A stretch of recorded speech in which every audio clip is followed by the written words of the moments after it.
ये है multiplication of two matrices. मतलब अगर हम लोग कहते हैं Amit wants to buy 5 eraser and 7 pencil, मतलब अमित को खरीदना है 5 इरेजर और 7 पेंसिल, और अनु को खरीदना है 3 इरेजर और 4 पेंसिल। दो शॉप है, एरिया में दो शॉप है, एक शॉप 1 एक शॉप 2। ठीक है।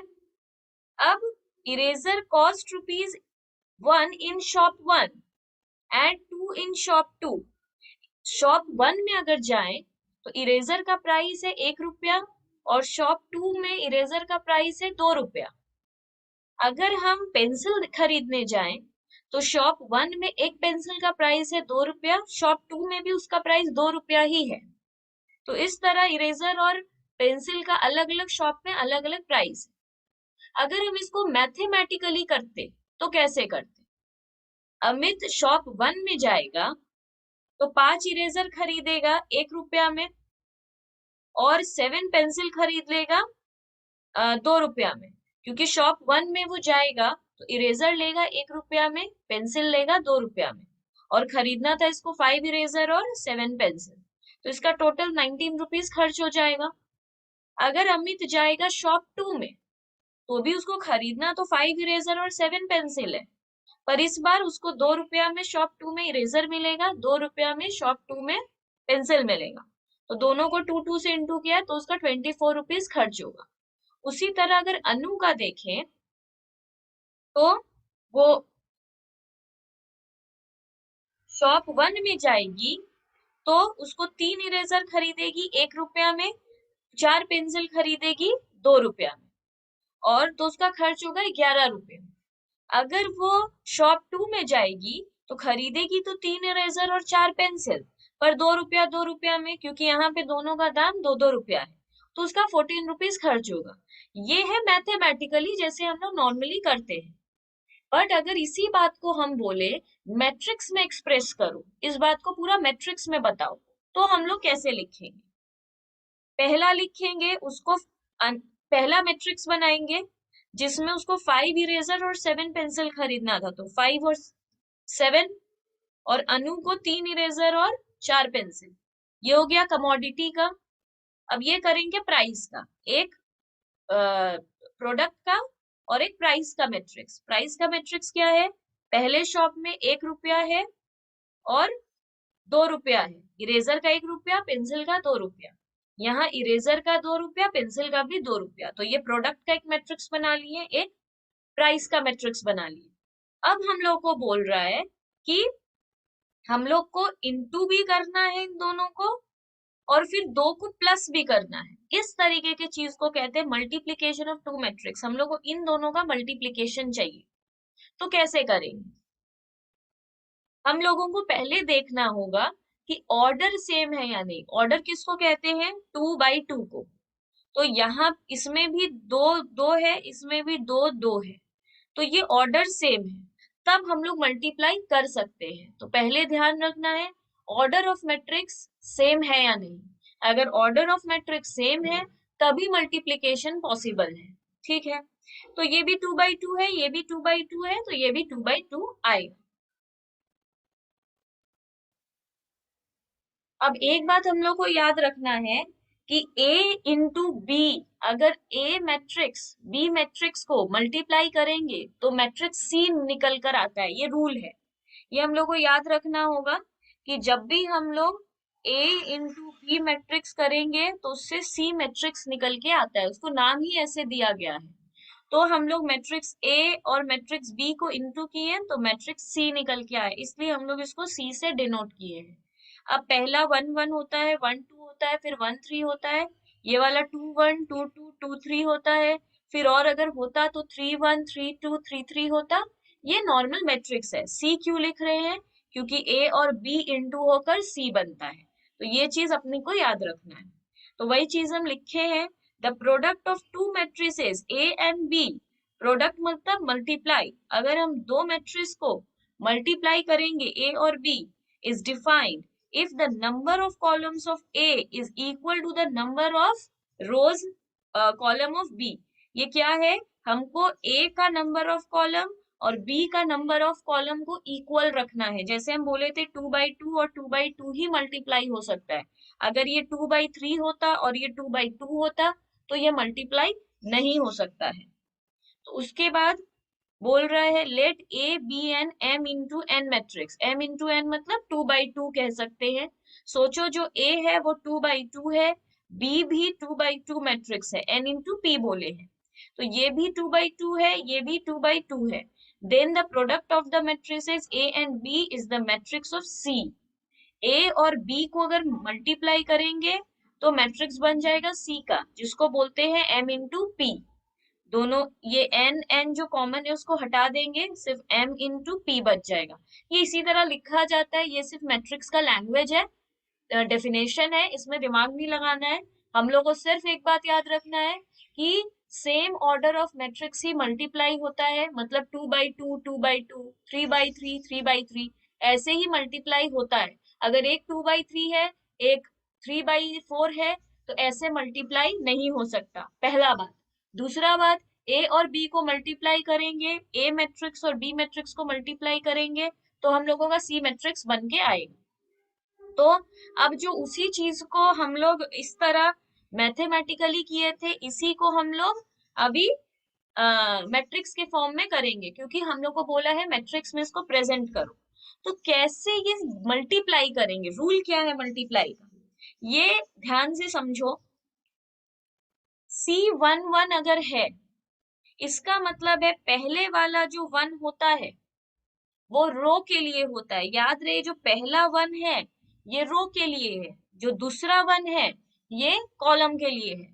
तो अगर ये याद नहीं रह रहा है तो फिर ये पहले लिख लो कहीं पर, यहीं पर ये बात लिख लो। C11 में जो फर्स्ट वाला 1 है, जो फर्स्ट वाला 1 है वो रो के लिए है, और जो सेकंड वाला 1 है, मतलब ये जो दूसरा 1 है, वो कॉलम के लिए है। तो ये बात हम लोगों को पहले याद रखना होगा कि ये जो पहला 1 है वो रो के लिए है, जो दूसरा वाला 1 है वो कॉलम के लिए। सारा ही, ये जो पहला वाला 1 है वो रो के लिए है, जो दूसरा 2 है वो कॉलम के लिए है। तो पहला वाला डिजिट हमेशा रो के लिए रहता है और दूसरा वाला डिजिट हमेशा कॉलम के लिए रहता है। तो ये अपने को याद रखना है। अब ये याद रखने के बाद क्या करना है, इसमें पहला रो से पहले कॉलम को मल्टीप्लाई करना है, मतलब पहले रो से पहले कॉलम को मल्टीप्लाई करना है। इसको रो कहते हैं, इसको कॉलम कहते हैं। हॉरिजॉन्टल लाइन को रो कहते हैं, वर्टिकल लाइन को कॉलम कहते हैं। तो पहले रो से पहला कॉलम को मल्टीप्लाई करेंगे, पहले रो से पहले कॉलम को, क्योंकि ये 1 1 है तो पहला रो ये है, पहला कॉलम ये है, इन दोनों को अपने मल्टीप्लाई करेंगे। कैसे, 5 into 1 प्लस 7 into 2, पहला से पहला को मल्टीप्लाई करो, प्लस देके दूसरे से दूसरे को, मतलब 5 into 1 प्लस 7 into 2। इसको लिखे कैसे हैं हम, ऐसे, मैट्रिक्स का ही डिजाइन बनाकर 5 into 1 प्लस 7 into 2। अब दूसरा क्या रहेगा, ये क्या है, पहला रो के साथ दूसरा कॉलम। तो पहला रो है, ये दूसरा कॉलम है, तो पहले रो के साथ दूसरे कॉलम को मल्टीप्लाई करो, मतलब 5 into 2 प्लस 7 into 2। तो हम वही चीज लिखे हैं, 5 into 2 प्लस 7 into 2। अब यहाँ पे है 2 1, मतलब दूसरे रो के साथ पहला कॉलम। तो हम लोगों का दूसरा रो कौन सा है, हम लोगों का दूसरा रो है ये वाला 3 और 4। तो 3 और 4 से पहले कॉलम को मल्टीप्लाई करेंगे, फिर नेक्स्ट C22 में दूसरे रो को दूसरे कॉलम से मल्टीप्लाई करेंगे।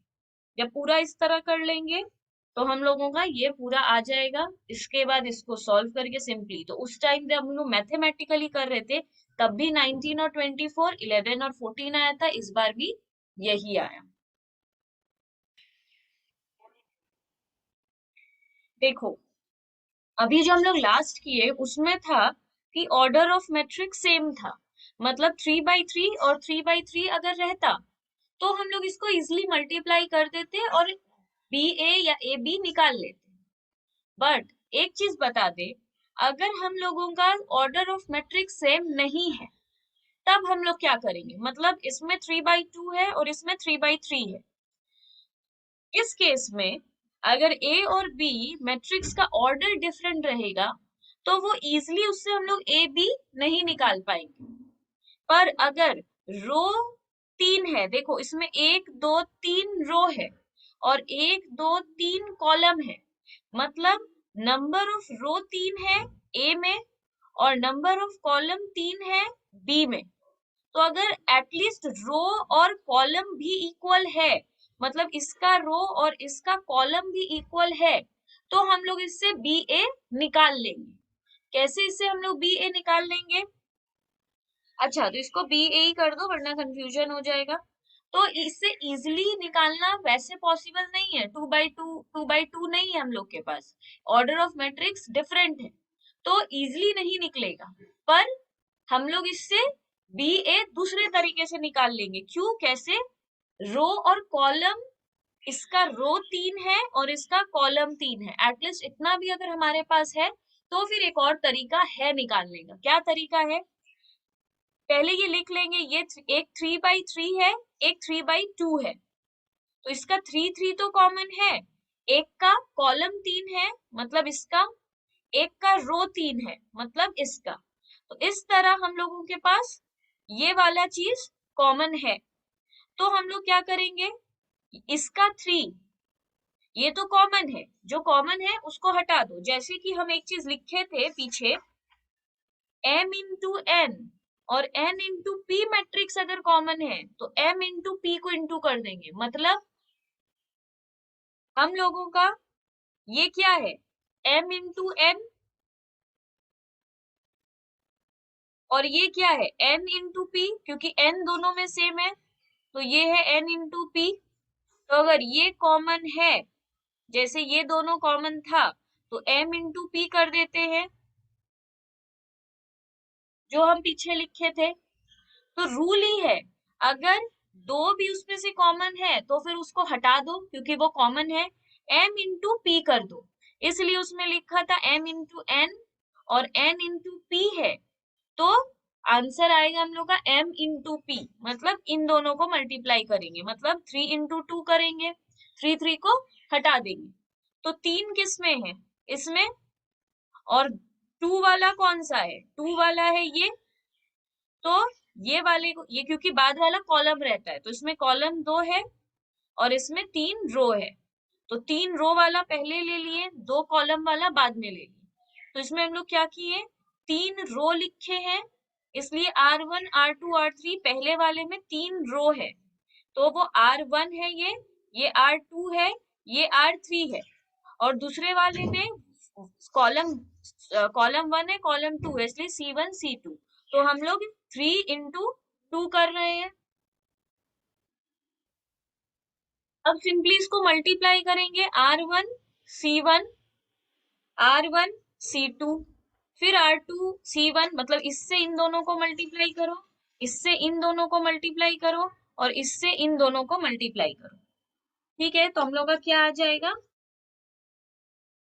R1 C1 R1 C2, मतलब इसके साथ इसको इंटू करो, इसके साथ इसको, फिर R2 C1 R2 C2, मतलब R2 C1 R2 C2, फिर R3 C1, फिर R3 C2, ये मैट्रिक्स बनेगा। ठीक है, तो अभी हम लोग क्या करेंगे, अब R1 क्या है हम लोगों का, रो 1 है हम लोगों का 1, और C1 क्या है हम लोगों का 2, तो 1 इंटू 2 करेंगे, 1 इंटू 2, और उसके बाद मतलब R1 C1 को इंटू करना था, तो वही ऐसे इंटू मल्टीप्लाई करते हुए चलेंगे। तो अभी इसका रूल क्या था, R1C1 का रो 1 के साथ कॉलम 1 मल्टीप्लाई होगा। हम लोग को याद रखना है रो 1 के साथ कॉलम 1 मल्टीप्लाई होगा। तो मल्टीप्लाई में हम लोग क्या करते हैं, R1C1 अगर निकाले हैं तो रो 1 के साथ कॉलम को इंटू करेंगे, तो 1 इंटू 2, 2 इंटू 4 और -3 इंटू -6, और ये प्लस होगा आपस में, तो 1 into 2 plus 2 into 4 plus -3 into -6, ये एक बना। फिर उसके बाद है R2C1, R2 मतलब रो 2 और C1 मतलब कॉलम, तो इसके साथ अब की बार इसको इंटू करेंगे,